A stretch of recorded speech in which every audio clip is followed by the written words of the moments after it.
Hey guys, welcome back to the channel and happy Saturday. If it's not Saturday when you're watching this, and happy whatever day it is. As most of you guys know, I'm not really a gun channel, but I am a huge gun enthusiast. In case you can't tell, I'm a huge proponent of the Second Amendment. I carry every day. I've got a safe full of guns that I actually need a new one at this point in time, but that's a different story. Today we are joined with my buddy Phil here. Phil is another huge gun guy. He's been a good friend of mine for years. And he picked up a toy that he wanted to come show to us today, and I figured we would do a bit of a side-by-side comparison with some of the stuff that's in my own safe. So with that being said, I'm going to let Phil take this off. Phil, tell us what you picked up and why did you do it? Okay, so today is going to be not only a side-by-side comparison, but also this is going to be a first run of. I have not shot this gun yet, I have not got it out to the range. This gun was very waited for this entire year. A lot of people still waiting to get them in, and so we're gonna do a little show and tell today. Got this just 2 weeks ago. I had it on pre-order for about 7 weeks, but this is the brand new Sig P365 9mm micro compact, and we're gonna do a little comparison today. Not only just a first of shoot, just to really tell you what it feels like to us, because we're both pretty experienced shooters, but also because Kyle's carry is its biggest component or competitor. Yes, thank you. So anyways, so my everyday carry, and most of you actually probably do know this, but my everyday carry is a Glock 43. The reason that I ended up picking this up over like a Glock 19, because that seems to be everybody's favorite, is I'm a little guy. I wanted something that doesn't print too well on me. So it's been a great everyday carry so far. I've put a couple thousand rounds through this. It's always on me, and I really don't have too many complaints on it. But since Phil did pick up his P365, I wanted to see if it was worth all the hoopla. So let's see if his Sig is worth me getting rid of my Glock for. Is that fair?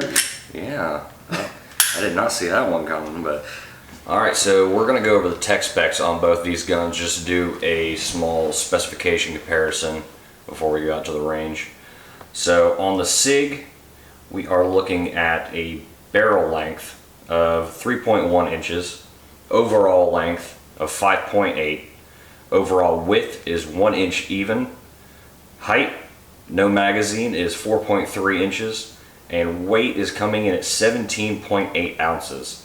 And I don't have it pulled up here what Sig is saying their trigger pull is, but from what I've seen independent third parties testing on, it's a little bit over 5 pounds, sometimes hitting 6, or somewhere between 5 and 6 pounds.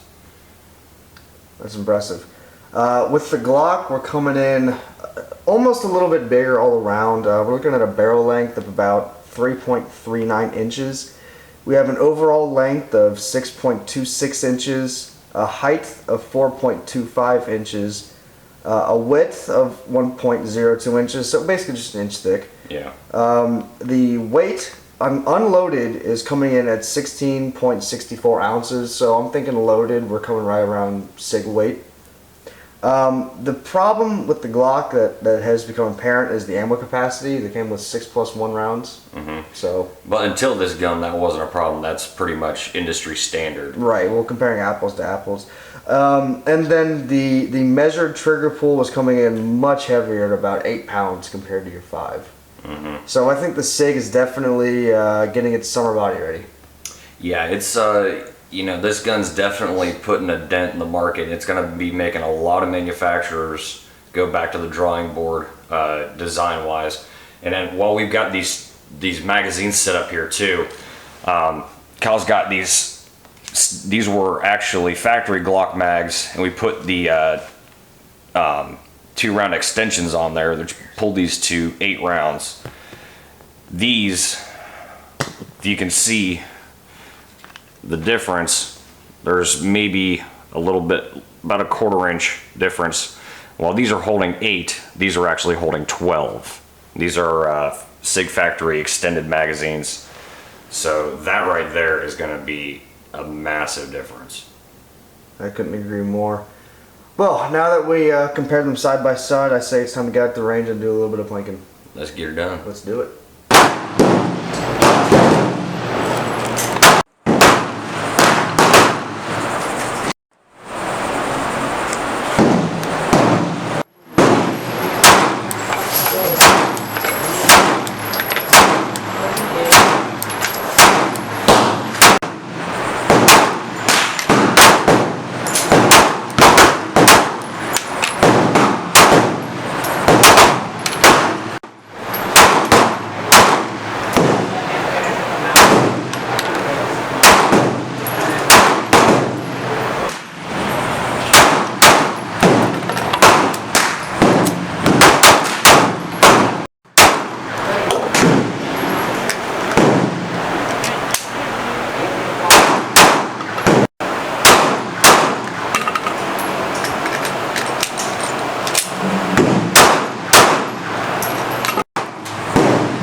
Where am I hit?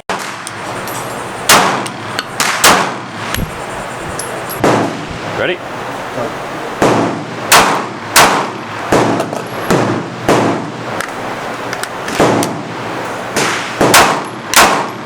So we just got back from the range and it was an absolutely sweltering 90 degrees outside. It was hot, wasn't it? It was fucking humid as hell. But we went through roughly 100, 200 rounds, give or take.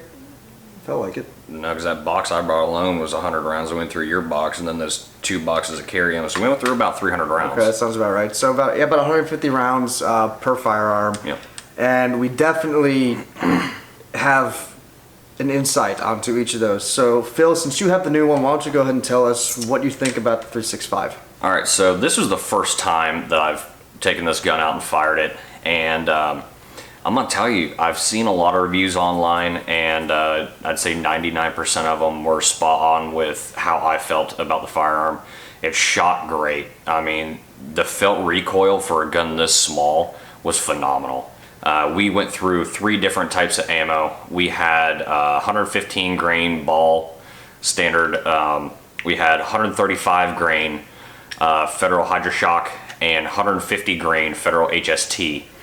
And I'm gonna tell you, this gun handled, for me, all 3 of them very well.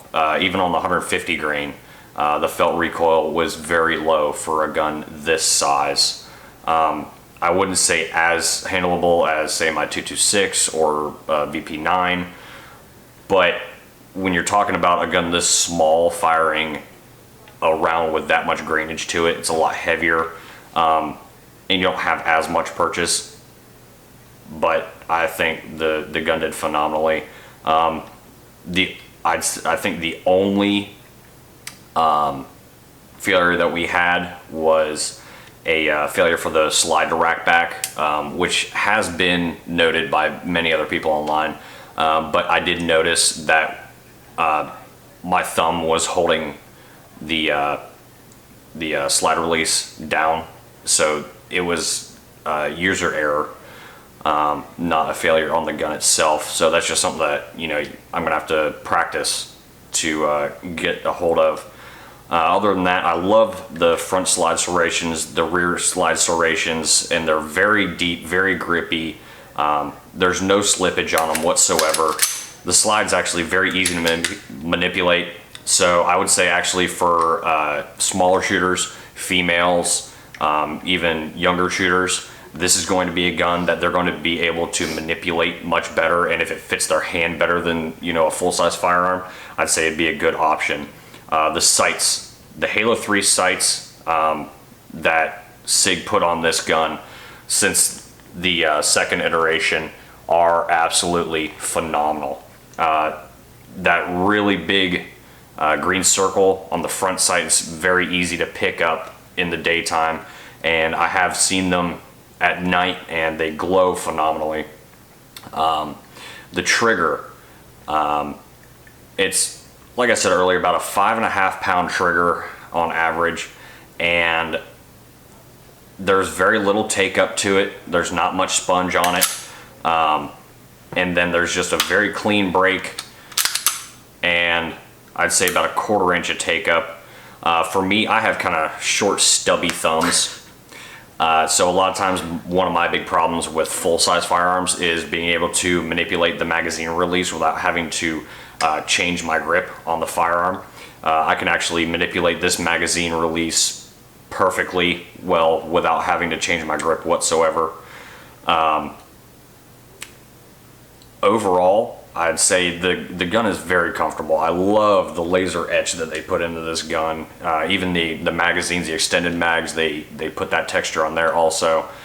For a gun that's coming in at the price point that it is, coming with this type of laser etching on it, the attention to detail that they put into the slide serrations and the sights that they put on here, and the trigger, I don't think that they could have gotten it to a better price point. I couldn't agree more. I really couldn't. And you know, with my Glock 43, you know, this is a gun that I've had for maybe a year or so now, and I don't have a lot of complaints on it. I mean, it's a perfect little carry gun. Mm-hmm. I do have 2 complaints on this. Firstly being, sometimes the slide manipulation can be a little bit difficult. Unlike the Sig, there's only the serrations on the back, and they're not really pronounced, so it takes a little bit of effort to actually grab a hold of it. Once you have it, I mean, it doesn't take much. But I mean, if you were in a situation where you couldn't get a hold of it on the back or anything like that, it's a little more difficult.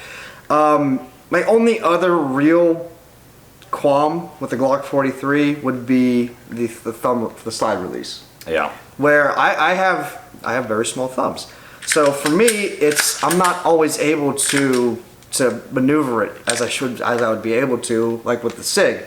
So it does take a little more effort on that. But shooting it, the grips could be better from factory. The texture could be better from factory, but that's something a little stippling can't take care of. Maybe even just some duct tape grip. Not a real big problem. I hate to say it, but I'd like to get it closer to the Sig 365 grip. As far as shooting experience, it does have a little bit of a heavier trigger. It has about an 8-pound trigger is what they've tested it at. You notice it, but once you get into a groove and a rhythm with it, you don't really notice it as much after that. But yeah, the groupings were very similar. The Sig definitely had some better groupings on it. Especially after we got used to it a little bit more. Yeah. I mean, I love this gun as an everyday carry, but it does fall short in terms of ergonomics and capacity. Even with the Vickers Tactical mag extensions, that still has it beat. As far as weight's concerned, the Sig definitely felt lighter in your hands. It felt easier to maneuver. But again, at the price point that these are at now, I mean, you can find these $430, give or take. I really think that either one of these you couldn't go wrong, but if I had the ability to do it over again, I think I would definitely have gone with the Sig. Well, because we did fire each other's handguns to do a bipartisan comparison, so I'm gonna hand this off to you. Let me get your Glock here, and I'm gonna just put in some bullet points here that I noticed. Definitely could have done better with the grip on this, with the texturing. It just does, for me, it was a very hot, humid day out today. It really was. It's 90 plus degrees, 90% humidity, and I did feel it slipping around in my hand a little bit. Yeah, that's for sure. And it was causing me to have to reset my grip more, which I'm not a big fan of. The sights, I have never been, never will be a fan of stock Glock sights. They're polymer, they will break or bend if you drop it on the ground, and the U rear I think is not as effective as the 2-dot sight rear that you get on most handguns, and the fact that they're also not night sights. The slide manipulation, I also would agree with Kyle that it's a little bit of a problem. I think that their serrations could have just been a little bit deeper. Right, they could be, but again, that's something you're going to get really in any Glock that you pick up. Yeah. But I do agree with you on the humidity. Obviously, you know, if you're running around, if you are, God forbid, if you are actually in a situation where you need to use this, your hands are going to get sweaty. It's going to happen. Mm-hmm. We noticed that it was definitely more difficult to maneuver and manipulate the Glock than it was the Sig. Other than that, the trigger is heavier, but it has a very nice break to it. It does. It's heavier. You will notice it, but it has a better break, I think, than the Sig did. Mm-hmm. I will give it that. It's a little more crisper. The Sig trigger is kind of spongy. It is, to a point. I think it just breaks a little bit better. But after practicing with the Sig more, I was drilling that center. And we were shooting at 7 yards all day. This was nothing. We're not, going out to 30 yards and really testing them out, because this is the first shot with this gun. So we really just wanted to get a good comparison. But I'm telling you, after I put about 100 rounds through it, I was drilling the center out of that gun, even with 150 grains. But with the magazines also, having the same length in the magazine, with this one having 8 rounds with the extended, and the Sig having 12 rounds with the extended, it's actually a 1/4 inch shorter. Mm-hmm. For me, it's a huge deal, because you can carry, I like to carry spare magazines on me. I'll carry, with this I've been carrying actually 4 mags, 2 in my left pocket, 1 in my right, and then a 12 rounder in the gun. So I'm carrying 45 rounds, which is a little excessive, but I don't really notice it. And the thing is, I could actually drop that down to 1 12-round mag in there and have the same capacity as 2 standard round mags for this. For me, that's kind of a big deal. Other than that, I would say the recoil on this isn't too bad. It's really not, for a subcompact 9mm or microcompact, whatever you want to call it. I think it's definitely a micro compact. Yeah, I will say this though, the takedown on the Sig is a lot easier in maintenance. Really? You think so? I gotta give it that. Yeah, the takedown in maintenance is much easier compared to having to pull down these 2 tiny little tabs. That's just a rotate and pull. You don't have to pull the trigger on that to disassemble it. But for me, having short stubby thumbs too, the magazine release is perfectly fine. The only other thing that I could really delve into on this for the difference wise for me is Sig Saur put a rail system on there. Now it is a proprietary rail that Sig Saur has. They have been talking about putting out a light system and laser system for it since it was put out at SHOT Show. Those have not come out yet, but hopefully we'll be seeing those in the next couple months. But having the ability to do that on a rail versus having to put it into the grip or onto the trigger guard, for me is a bit of an advantage. There are systems that you can put onto the 43 that will either lock onto the front of the trigger guard, but that can get in the way if you have large fingers or gloved hands, or ones that will attach to the grip itself, like the laser light grip systems, or the guide rod lasers you can put in there.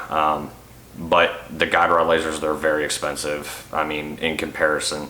And the other systems, I think they're just not as advantageous as having a rail on there. Even if it is a proprietary rail, third parties are going to start coming out with them eventually, soon enough. Yeah, it's all bound to happen. So I think between that and the sights, that gun I actually picked up right around the 5 mark, actually under 5. And so for me, price-wise, it's just kind of a no-brainer. Yeah, for the Glock, I paid about $420 bucks, something like that, give or take. And I paid $4.99 for that. Yeah. This was actually my first experience ever shooting anything Sig Saur has produced. So with that being said, I think Sig did a fantastic job with this. I'd heard reports and I'd read reviews where people are claiming failure to feed. We didn't really see that at all. No. It ran like a champ, and we ran it through its paces. It did a good job. I have to agree with Phil on the slide manipulation. I love these serrations. I think they did a fantastic job. I love that they added on the front too. It is so easy to manipulate the slide, and actually just the firearm as a whole. Even, I know you can't really see it, but the grips. Yeah, they're fantastic. They're fantastic. We were both out there sweating like pigs, and when shooting the 365, it never once wanted to jump around, never needed readjusting. It was just a nice, solid shooting handgun. And the sights too, I do agree. I actually do like the sights a lot more than the Glock ones. It was so easy to just snap up and pick up your target and put rounds down range. With that being said, even though the trigger is heavier on the Glock by a solid 3 pounds, I did like the trigger better on the Glock. My personal preference, that all comes down to a personal thing. But with that being said, I think that Sig definitely did one hell of a job with this gun. They really did. I was skeptical of it at first. I wasn't sure how they were going to manage to fit something with such a high capacity and something smaller than a Glock 43. Yeah. But they did it, and they did well. So I do have to say, if you are in the market for a carry gun, for a subcompact, the Sig 365, sorry, P365, so I don't want to insult any Sig fans, I would highly suggest looking into one of these. And again, this isn't sponsored. I am by no means a gun channel. This is just coming from one enthusiast to another. Hopefully, if you're watching this, and yeah, this little gun right here, it's going to give a lot of manufacturers definitely a bigger benchmark to shoot for. They're going to be going back to the drawing board, and I think that's one thing that Sig did right on this gun is they designed the magazine first, and then they designed the gun around that magazine. Right. So their entire purpose with this gun was fitting more rounds in a small package, and I think they hit the nail on the head. And just to touch on what you were talking about with reported failures and such, you got to remember this is a first generation gun. If any of you are old enough to remember, or if you know your history enough to remember, when Glocks first came out, they had failure upon failure. No one trusted them. Same with AR-15s. It's a first generation gun. It's going to have problems here and there. The biggest one that they are having right now that's still being fixed is they had several batches of bad strikers or firing pins that were they have a little bit too high of a carbon content, which is causing them to be brittle and break. Now there is at least one company that I know of that is making a forged steel aftermarket firing pin for it. Obviously Sig will their return policy, and that's phenomenal. Sig has fantastic customer service. They do. And even then, so does the Glock. Yep. Either way, I really don't think you could go wrong with either one of these firearms. Just know what you're getting into. Personal preference, I prefer the 365. I think they did a great job. I do still love my Glock. I always will. But with that being said, I think it's about time to wrap this up. YouTube, please don't ban me. I'm not a gun channel. I'm just a gun enthusiast. Totally different story. But yeah, let us know if you would like to see us do some more stuff like this in the future. I've got a whole safe of shit that needs to get shot, and I know Phil does too. Got a couple, and I'm going to be getting a couple more. So let us know if you guys want to see more of this kind of content. Absolutely. So with that being said, guys, like, subscribe, share. Let us know what you want to see in the future, and we will definitely see you next time. Cowboy out.